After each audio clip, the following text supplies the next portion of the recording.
అదే RTV app వార్తల్ని క్షణాల్లో చదివే అవకాశం ఉంటుంది. ఒక న్యూస్ పేపర్, ఒక టెలివిజన్ ఛానల్ మీ చేతుల్లో ఎప్పుడూ ఉంటాయి. నమస్తే, వెల్కమ్ టు ఆర్టీవీ. ప్రస్తుతం సోషల్ మీడియా అరెస్టులు. ఏపీ ప్రభుత్వం ప్రస్తుతానికి సోషల్ మీడియాలో ఎవరైతే అబ్యూజ్డ్ కామెంట్స్ అండ్ ఇంకా ఇంతకుముందు ఎవరెవరైతే వ్యక్తిగతంగా ముఖ్యమంత్రి చంద్రబాబు నాయుడు గారు అండ్ ఇంకా లోకేష్, డిప్యూటీ సీఎం పవన్ కళ్యాణ్ అందరిపైన కూడా వ్యక్తిగతంగా ఎవరెవరైతే విమర్శలు చేశారో వాళ్ళందరిపైన ఇప్పుడు కేసులు పెట్టడం జరిగింది. సో వాళ్ళందరినీ అరెస్టులు కూడా చేస్తున్నారు. ఇందులో భాగంగా చూస్తున్నాం మనం ఆర్జీవీ పైన కూడా కేసులు నమోదైనాయి. ఆయన అరెస్ట్ చేస్తారంటూ కూడా వార్తలు వచ్చినాయి. బట్ ఆయన దాని మీద రియాక్ట్ అయ్యారు. ఇదే టాపిక్ మీద మాట్లాడదాం. ఈరోజు మనతో పాటు ప్రొడ్యూసర్ చిట్టుబాబు గారు ఉన్నారు. సార్ నమస్తే. నమస్తే సార్, అంటే ఇప్పుడు అందరూ ఈ సోషల్ మీడియా అరెస్టులు ఒక విధంగా మంచిది అయినప్పటికీ కూడా గత ప్రభుత్వం ఏదైతే చేసిందో ఇప్పుడు ప్రభుత్వం కూడా కక్షపూరిత రాజకీయాలు చేస్తుంది అని అంటున్నారు. ఏమంటారు దాన్ని? ఇది వాస్తవం, ఖచ్చితంగా మాట చాలా. ఎందుకంటే అది సోషల్ మీడియాలో ఇలా బూతులు, ఫ్యామిలీ ఆడవాళ్ళని తీసుకొచ్చి మాట్లాడటం తప్పే. అది ఎవడో బుద్ధి జ్ఞానం ఉన్నాడు ఎవడో సమర్థించడు. అది ఎవరు చేసినా తప్పే.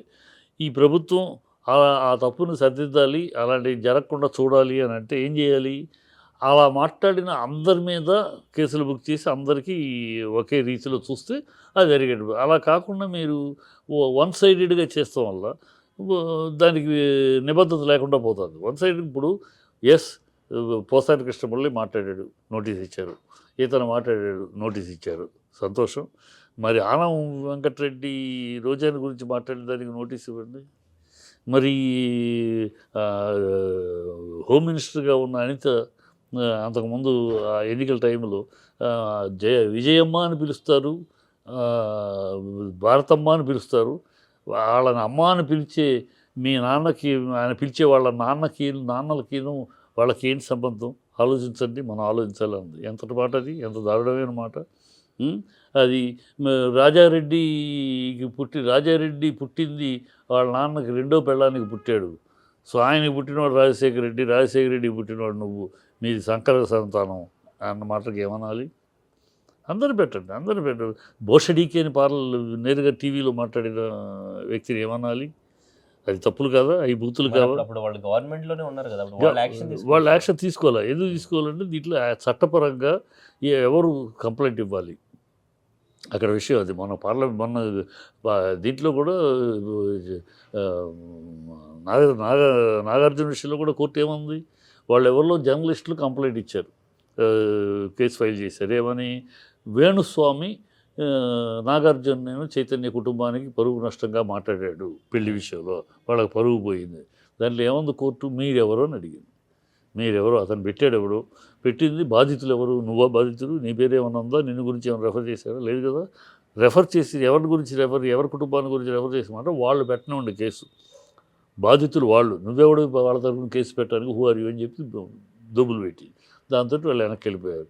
ఇప్పుడు అదే జరుగుద్ది. బాధితులు ఎవరో కంప్లైంట్ చెప్పారు. అందుకని ఆ రోజులు ఏంటి, బాధితులు ఒక్కొక్కరిని నన్ను అన్నావు కానీ నేను కంప్లైంట్ దరిద్రం వదిలేసారు, పట్టించుకోవాలి. ఆర్జీవీ కూడా ఇప్పుడు మాట్లాడింది ఇది. అంటే నేను ఎవరినో అన్నాను, ఎవరి గురించో నేను పోస్ట్ చేశాను, ఇప్పుడు దానికి సంబంధించి వాళ్ళకి ఎటువంటి మనోభావాలు దెబ్బతినలేదు, వేరే వాళ్ళ మనోభావాలు దెబ్బతిన్నాయి. సో అంటే మధ్యలో చల్లదు 1 year తర్వాత అది కూడా ఈ కేసు చల్లదు.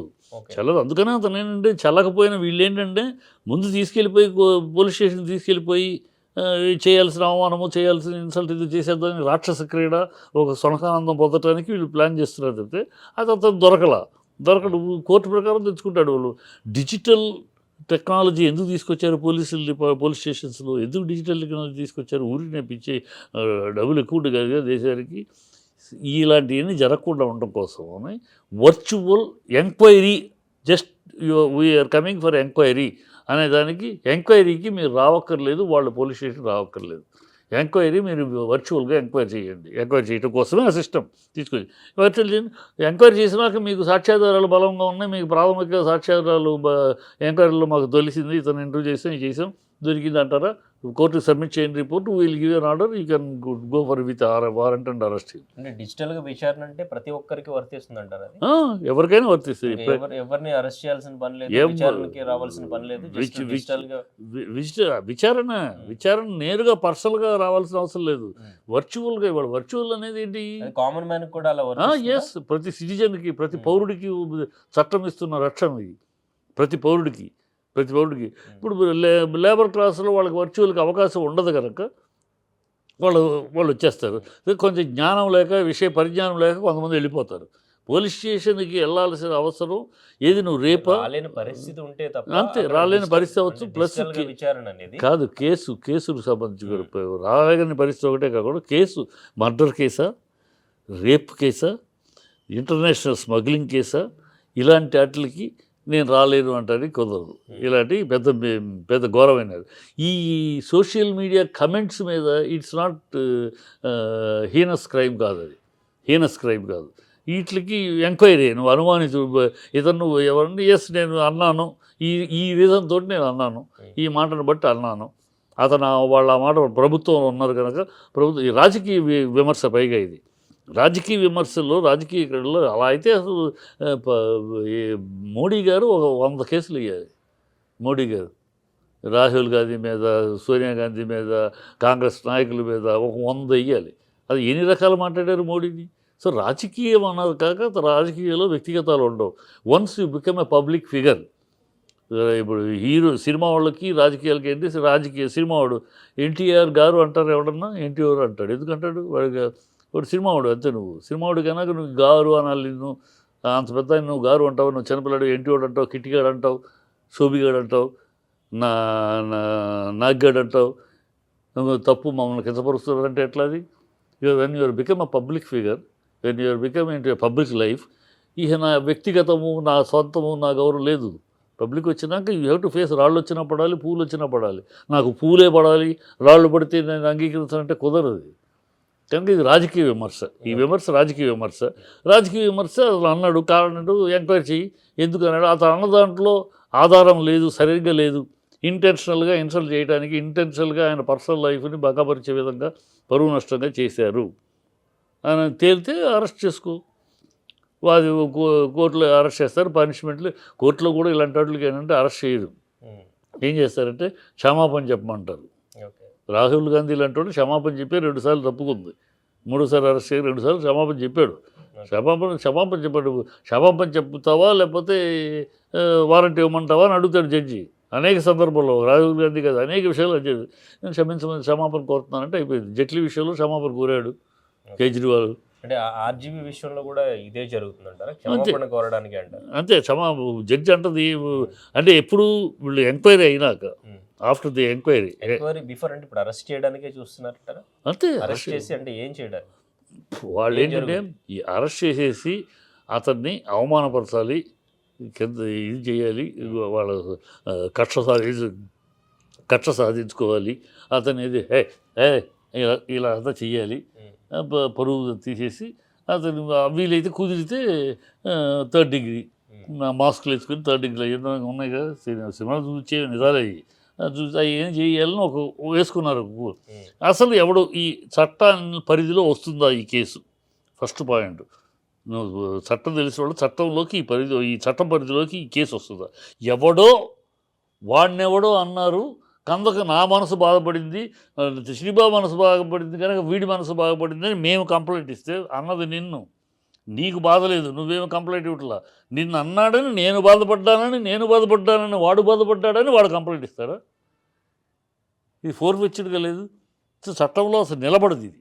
ఓకే, కానీ అంటే మరి ఇక్కడ ఆర్జీవి భయపడ్డాడు అని అనుకోవచ్చు అంటారా? అంటే పారిపోయాడు,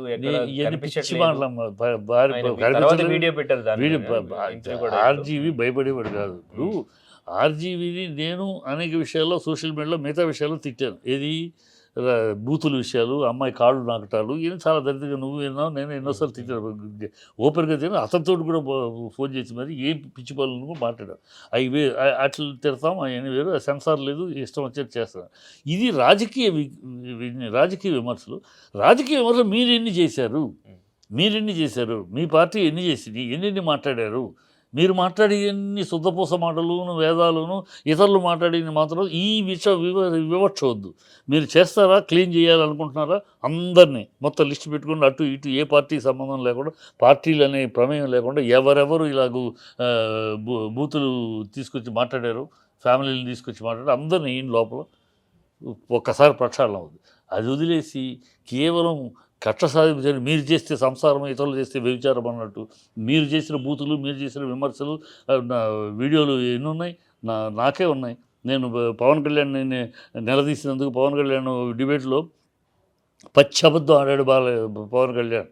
32,000 అమ్మాయిలు మిస్ అయిపోయాను ఒక ఆఫీసర్ చెప్పాడని పచ్చి అబద్ధం ఆడాడు. వాలంటీర్సు ఆ డేటాని అమ్మేశారు, అమ్మటంలో వాళ్ళు వ్యభిచార గృహాలకు అమ్మేసి వెళ్ళిపోయారు ఆడపిల్లలు అని పచ్చి అబద్ధం ఆడాడు. ఇది పచ్చి అబద్ధం అని పార్లమెంట్లో తేలింది. క్షమాపణ చెప్పాలి. ఆ ఆఫీసర్ ఎవడు, ఆ సన్నాసేవుడు, నీకు ఆ రాంగ్ ఇన్ఫర్మేషన్ సన్నాసేవుడు చెప్పాలి, క్షమాపణ చెప్పాలి అని అడిగే. దానికోసం ఆ మాట అన్నానని క్షమాపణ చెప్పాలి బాగా నాకు ఉన్నాయి, వినిపిస్తాను. ఇష్టం వచ్చాడు బూతులు నా చెవులో వెంట్రుకల గురించి, ఇంకెక్కడో వెంట్రుకలు, పిచ్చ బూతులు మాట అవన్నీ. మరి ఏంటి, అవన్నీ తప్పులు కదా.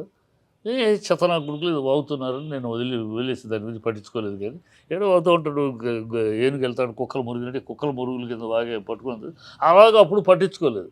ఇప్పుడు మీరు పట్టించుకుంటున్నారు, ఓకే, పట్టించుకుంటే సంతోషమే, అందరినీ పట్టించుకోండి అన్నా. ఈ రాజకీయ క్రీడొద్దు. ఇక్కడ వివక్ష చూపించేసి మీ వాళ్ళు మాట్లాడిన బూతులేమో చాలా పునీతమైనవి, ఇతరులు మాట్లాడిన బూతులు మాత్రం తప్పు అని వద్దు. అది తప్పు జరుగుతుంది. అది అతను క్లీన్గా ఎదుర్కొంటున్నాడు. చట్టపరంగా ఎదుర్కొంటే 2 కారణాలు ఉన్నాయి అతనికి. ఒకటి, కంప్లైంట్ ఇచ్చిన వాడికి అసలు నైతిక బేస్మెంట్ ఆఫ్ చట్టం వాడికి ఆ పరిధి ఉందా, చట్టంలోకి ఎవడో థర్డ్ పర్సన్ ఎవడికో అవమానం జరిగింది, ఇంకెవడో కంప్లైంట్ ఇస్తే అది అసలు వర్త్ ఉందా. మొన్న కోర్టు ఇచ్చింది వీడి విషయంలో, నాగార్జున విషయంలో, కనుక అది వర్త్ అవుద్దా. Next, virtual human right. నాకు చట్టం కల్పించి, ఈ భారతదేశ చట్టం కల్పించిన రక్షణ, నాకు అక్కడికి వెళితే నా ప్రాణానికి భయం ఉంది, నా ప్రాణ భయం ఉంది, నాకు అక్కడికి వెళ్తే నాకు ప్రాణ రక్షణ కల్పించండి, ప్రాణరక్షణ నాకు సెక్యూరిటీతో వెళ్తాను ఎంక్వైరీకి, లేదు నేను వర్చువల్ ఎంక్వైరీలో ఏం కావాలో ఏమైనా అడిగి ఇస్తాను. నాకు నా రైట్ అది. ఒక పౌరుడి సైడ్ నీకైనా నాకైనా ఉందా రైట్. ఐ కెన్ ఆస్క్, నీకు యూ కెన్ ఆస్క్. నాకు రక్షణ కావాలి, నాకు అనుమానం ఉంది, నన్ను అక్కడ తీసుకెళ్ళి వాళ్ళు 3rd డిగ్రీ ఉపయోగిస్తారు, లేదా ఇంకోటి చేస్తారు, నన్ను చేసుకుంటారు అని నా అనుమానం ఉంది. సో నాకు రక్షణ ఇవ్వండి. చట్టం రక్షణ ఇచ్చింది అనుకోండి, ఓకే, వాళ్ళకి సెక్యూరిటీ, లాయరు, పోలీసుల ముందు, వాళ్ళ సెక్యూరిటీ ముందే ఎంక్వైరీ చేయాలి అన్నారనుకో, బుద్ధిగా కామ్గా ఉంటుంది. లేదు అలా రక్షణ కల్పించదు కాదు అంటే వర్చువల్ ఇవ్వండి నాకు. వర్చువల్ నేను చెప్తాను, ఏం కావాలంటే నేను చెప్తాను. నేను వర్చువల్లో ఎంక్వైరీ వాళ్ళు చెప్పిన దానికి ఇచ్చిన తర్వాత what ever action they can take, I'm ready. Okay, అంటే ఒక స్టార్ హీరో ఫామ్ హౌస్లో కూడా ఉన్నాడు, ఒక స్టార్ హీరో దాచాడు అని కూడా ప్రచారం జరిగింది. అసలు ఏ హీరో చేయడం, ఏ హీరో అంత బుద్ధి తక్కువ పని ఎవరు చేయడు. ఇలా అంత సీక్రెట్గా జరిగితే ఓపెన్ అయిపోయింది, ఓపెన్ కదా, ఓపెన్గా ఉన్నప్పుడు ఎవడో ఆ పిచ్చి పని చేయడు. అలాంటి పిచ్చి పని అతనికేమి సర్కిల్ తక్కువ, లేకపోతే అవసరమైతే అతనికి అలా స్టార్ హీరో అంటే అమితాబ్ బచ్చన్ షెల్టర్ ఇస్తాడు. అమితాబ్ బచ్చన్ తోటి అతనికి అందరికన్నా అమితాబ్ బచ్చన్ తోటి మంచి స్నేహం ఉంది. కనుక అవన్నీ పిచ్చి ఉన్నాయి మనం మాట్లాడే మాటలు. కానీ అతను వెళ్ళాల్సిన చోట్ల ఉన్నాడు. చట్టాన్ని సుప్రీంకోర్టు ద్వారా, నా ఉద్దేశం అతను సుప్రీంకోర్టు ద్వారా ఆర్డర్ తెచ్చుకుని వస్తాడు. అరెస్ట్ ఎంక్వైరీ తర్వాతే, బిఫోర్ దట్ అరెస్ట్ ఏక పద్ధతిలో చేస్తారమ్మా, చట్టం ఉంది. జస్ట్ లైక్ ఎలా వచ్చారు అక్కడ నుంచి, ఒంగోలు నుంచి పోలీసులు 2 times ఫస్ట్ అదే అధికారాలు చట్టం వాళ్ళ చేతిలో తీసుకుంటాం. ఎంక్వైరీ అనే దానికి పోలీసుకి రైట్ ఉందమ్మా ఎంక్వైరీ చేయడానికి. అని ఎంక్వైరీ చేయడానికి వచ్చాం రండి పోలీస్ స్టేషన్కి అంటాడు. ఇప్పుడు అదే జరుగుతుంది దేశంలో, జరుగుతుంది. పోలీస్ స్టేషన్కి ఎంక్వైరీ, పాప అమాయకులు ఏం చేస్తారు, పోలీస్ స్టేషన్కి రండి మీ ఎస్ఐ గారు మాట్లాడాలని వెళ్తారు, వెళ్ళినా కూర్చోబెట్టేస్తారు, అక్కడ కూర్చోబెట్టేసి లోపల వేసేస్తారు. శుక్రవారం ఇట్లా ఇయ్యగా జరుగుతుంది, కొన్ని వేల విషయాలు జరుగుతాయి. అవి మామూలు అమాయకులు తెలియక దొరికిపోతూ ఉంటారు. అక్కడ మన జారీ మాస్టర్ కూడా ఏమైంది, వాళ్ళు ఎంక్వైరీకి పిలిస్తే వెళ్ళాడు. గతంలో లాస్ట్ టైం అరెస్ట్ అయ్యారు, ఇప్పుడు కాదు. ఎంక్వైరీకి ఏం లేదు పోలీస్ స్టేషన్ అంటే వెళ్ళాడు. ఇది రమ్మన్నాడు కదా అని ఈయన నష్టం అందరూ వెళ్ళారు, వాళ్ళందరినీ పంపించేసి లోపల వేశారు. సో పోలీసు అంటే వాళ్ళు అంటే ప్రభుత్వ యంత్రాంగం యొక్క సూచనలు, కమాండ్లు ఉంటాయి కదా. మన సమస్యలు, మన వ్యవస్థలో పోలీసులు ఇండిపెండెంట్గా లేరు. పోలీసు ఏ ప్రభుత్వ అధికారంలో ఉంటే వాళ్ళకి అణిగిమణిగి పనిచేయాల్సిన పరిస్థితి ఉంది. అలా కాకుండా వాళ్ళు నిజాయితీ చేస్తే వీళ్ళకి ట్రాన్స్ఫర్లు. సో వాళ్ళ సమస్యలు వాళ్ళకి. అందుకని వాళ్ళు ఏ ప్రభుత్వ అధికారులు ఉంటే ఆ అధికారానికి అణిగిమణిగి పనిచేయటమే మన వ్యవస్థలో ఉన్న దౌర్భాగ్యం. అంటే ఈ అరెస్ట్ గురించి ఈవెన్ పవన్ కళ్యాణ్ కూడా కొంచెం ఫన్నీగానే రియాక్ట్ అయ్యారు. అంటే అరెస్ట్ చేయలేకపోతున్నారు అనుకోవచ్చా అని అడిగినప్పుడు. అవును, అలాగా, అవునా, అలాగా అర్థం. ఇప్పుడు పవనే చెప్పేశాడు కదమ్మా, లా అండ్ ఆర్డర్ ఫెయిల్యూరు, బయటికి వెళ్తే అందరూ మమ్మల్ని ఆయన తిడతారు. వైపు నుంచి ఇటువంటి కేసుల్లో ఏమైనా ప్రెజర్ ఉంటుందంటారా పోలీసుల పైన? ఆయనకన్నా రెడ్ బుక్, ఆయన వైపు కూడా విమర్శలు జరిగినాయి. ఆయన తరపున అందరి తరపున రెడ్ బుక్ పెట్టుకుని లోకేష్ పని ఇప్పుడు ఇదే. లోకేష్ వేరే పని లేదు. లోకేష్ చేస్తున్న పని వల్ల ఇదే. ఈ రెడ్ బుక్ పెట్టుకుని వాళ్ళని అరెస్ట్ చేయించాలి, వీళ్ళ దగ్గర వీళ్ళ ఆస్తులు కబ్జా చేయించాలి, వాళ్ళ ఆస్తులు ఇదే ఈ లిస్టులో పెట్టుకుని పనిచేస్తాడు. మంత్రి వర్గము, మంత్రి పనులు ఏమీ లేవు, అవన్నీ లేవు, హామీలు లేవు, ఏమీ లేవు, ఇచ్చినవి అని గాలికి వదిలేసి ఇప్పుడు ఇది ప్రజెంట్ డైవర్షన్ పాలిటిక్స్. ఇది ఎందుకు చేస్తున్నారు? కేవలం ఒక కక్ష సాధింపుతో పాటు ఒకే దెబ్బకు రెండు పెట్టలు అంటే, ఒకటి మన సునకానందం, వాళ్ళు కక్ష తీసుకున్నాం అనే ఆనందంతో పాటు డైవర్షన్. ప్రజలు ఇవాళ వాళ్ళ ఆంధ్ర రాష్ట్రంలో ప్రజలు వైజాగ్ స్టీల్ ప్లాంట్ ధర్నా జరుగుతుంది, కార్మికులు ఆందోళన చేస్తున్నారు, ఆల్రెడీ 4 ఫెర్నెస్లు క్లోజ్ చేసి ఇచ్చారు, ఉద్యోగాలు బలవంతంగా రిజైన్ చేయమంటున్నారు, జీతాలు ఇవ్వటం లేదు, నానా అవస్థలు పడుతున్నారు. అంతకుముందు ఇదే ఎన్నికల ముందేమో పవన్ కళ్యాణ్ జుట్టు ఇలా ఎగరేసుకుంటూ నేను తీస్తాను, ఎవరిని వదిలిపెట్టని, ఎట్టి పరిస్థితుల్లో మీకు నా ప్రాణం అడ్డేస్తానని మాట్లాడాడు. ఈ చంద్రబాబు నేనుండగా ఎవరు దీన్ని తరలించగల చూస్తారని ఎన్ని మాట్లాడాడు. ఇవాళ అక్కడేమో అంత జరగడం జరుగుతుంటే ఉలుకు పలుకులేదు ఈ ప్రభుత్వానికి. వెళ్ళిపోతుంది, ఆల్మోస్ట్ జరిగిపోతుంది. అడ్డుకుంటాను ఒక మాట, వాళ్ళు వెళ్తా వాళ్ళకి పక్కనకి వెళ్ళి వాళ్ళ ధర్నా చేస్తున్న వాళ్ళకి సానుభూతిగా ఒక మాట మాట్లాడట్లా. ప్రజలు అది నిలదీస్తున్నారు. స్పెషల్ స్టేటస్ 2018లో స్పెషల్ స్టేటస్ ఇవ్వకపోబట్టే కదా వచ్చేసావు చంద్రబాబు. స్పెషల్ స్టేటస్ వస్తే స్వర్గధామం అయిపోతుంది, ఆంధ్ర రాష్ట్రం ఇండస్ట్రీలు మయమైపోతుంది, 2 లక్షల మంది పిల్లలకు అనేక మందికి ఉద్యోగాలు వచ్చేస్తాయి, గొప్పగా అయిపోతుంది. అది ఇవ్వట్లేదు బీజేపీ, అందుకనే బయటకు వచ్చేసాను కదా అన్నావు. ఇవాళ మంచి అవకాశం కదా, ఆంధ్ర రాష్ట్రం ఏర్పడినాక ఇవాళ కదా అంత మంచి అవకాశం మన చేతిలో ఉంది. వాళ్ళ కేంద్రం పిలక. నువ్వు నితీష్ కుమార్ నో అంటే పడిపోద్ది గవర్నమెంట్. కనుక ఒక్క మాట మీరు ఇస్తారా, తప్పుకోమంటారా అంటే భయపడిస్తారు. ఎందుకంటే రెడీగా ఉంది కాంగ్రెస్. నువ్వు నితీష్ కుమార్ అటు వెళ్ళారంటే ఇక్కడ తగ్గిపోతే అక్కడ వచ్చేస్తే సరిపోద్ది. వాళ్ళు రెడీగా ఉన్నారు, వాళ్ళ స్పెషల్ స్టేటస్ ఇస్తామంటున్నారు. ఇది అవకాశం. ఇంత అవకాశాన్ని వాడుకుని అడగమంటే అడగరు, నోరు మెరపరిద్దరు, ఇద్దరికిద్దరు నోరుకి తాళా వేసుకున్నట్టు అంటుకుపోయినట్టు పెదాలు మాట్లాడరు. ఇది ప్రజలు నిర్ణయిస్తున్నారు. ఏమిటి అంతా కూడా ఇప్పుడు ఇంతకుముందు ఎవరెవరైతే మాట్లాడారో అంతా కూడా సైలెంట్ అయిపోవడం, పక్కకి వెళ్ళిపోవడం, ఈవెన్ పర్సన్ కూడా ఇంకా రాజకీయాల గురించి మాట్లాడడం మొన్న, ఇంకా ఎవరెవరైతే మాట్లాడారో వాళ్ళందరూ సారీ చెప్పేసి సైడ్ అయిపోతూ ఉన్నారు కదా. సో ఇంకా ఈ పరిస్థితులు ఎక్కడి వరకు దారితీస్తాయి అంటారు? ఇంకా నెక్స్ట్ ఇంకా మాట్లాడడానికి అపోజిషన్ నుంచి కూడా ఎవరైనా ధైర్యం చేసే ఛాన్స్ ఉంటుంది అంటారు? ఎందుకు మాట్లాడరు? మరి రాజకీయంగా ఇవన్నీ ఊరిని తాత్కాలికంగా డైవర్షన్ పాలిటిక్స్ చెప్తానే. కోర్టులో 2 కేసులు కొట్టేశారనుకో, కోర్టులో నిలబడదు. ఇది కూడా ఈ కేసులు ఇవి నిలబడవు. కోర్టులో కొట్టేస్తే మామూలు మీరు ఇప్పుడు వీళ్ళు ఏం చేస్తారు, వీళ్ళు మాట్లాడి రెచ్చగొట్టి వాళ్ళు మాట్లాడిస్తారు. ఒకళ్ళొకళ్ళు రెచ్చగొట్టుకుని మాట్లాడుకుంటుంది తప్పితే నిజంగా విషయాలు కావు. అసలు ప్రజలకి ఏంటి ఈ అరెస్టుల వల్ల వాడిని అరెస్ట్ చేస్తారు, లేకపోతే లేదు. ఏమిటి ఈ పెద్ద సమస్య? ఆంధ్ర రాష్ట్రానికి ఇప్పుడు సమస్యలు ఆంధ్ర రాష్ట్రానికి సమస్యలు, special status, Vizag steel plant, మీరు ఇచ్చిన 6 హామీలు ఇవి కదా ప్రజల సమస్యలు, అవి కదా తీర్చాలి. వాటి గురించి లేదు, చర్చ లేదు, డిబేట్లు లేవు. ఈ డైవర్షన్ వచ్చేటప్పటికి మీరేంటి ఛానల్ ఏంటి, మీడియా ఏంటి, ఎలక్ట్రానిక్ మీడియా మొత్తం ఇదే వీటి మీద చర్చ. అసలు చర్చ రానివ్వట్లేదు. అదే చంద్రబాబు టాక్టిక్స్. అసలు చర్చ రానివ్వకుండా, ప్రజల సమస్యల మీద చర్చలు రానివ్వకుండా ఈ డైవర్షన్ అటు వెళ్ళిపోతూ ఉంటుంది. ప్రజలు కూడా అటు ఆవేశంలో, ఎమోషన్లో వెళ్ళిపోతూ ఉంటారు. అదే అతనికి కావాలి. ఆ దౌర్భాగ్యమే చేస్తాడు. అంతకన్నా ఏం లేదు. ఇది డైవర్షన్ పాలిటిక్స్ తప్పితే నథింగ్ రియాలిటీ, నథింగ్ సిన్సియారిటీ, ఒక చిత్తశుద్ధి, ఒక నిజమైన ఇది ఏమీ లేదు. Thank you sir. మరిన్ని వీడియోస్ కోసం ఛానల్ ని సబ్స్క్రైబ్ చేయండి. లేటెస్ట్ అప్డేట్స్ కోసం వాట్సాప్ ఛానల్ ని ఫాలో అవ్వండి. ఆ లింక్ డిస్క్రిప్షన్ లో ఉంది.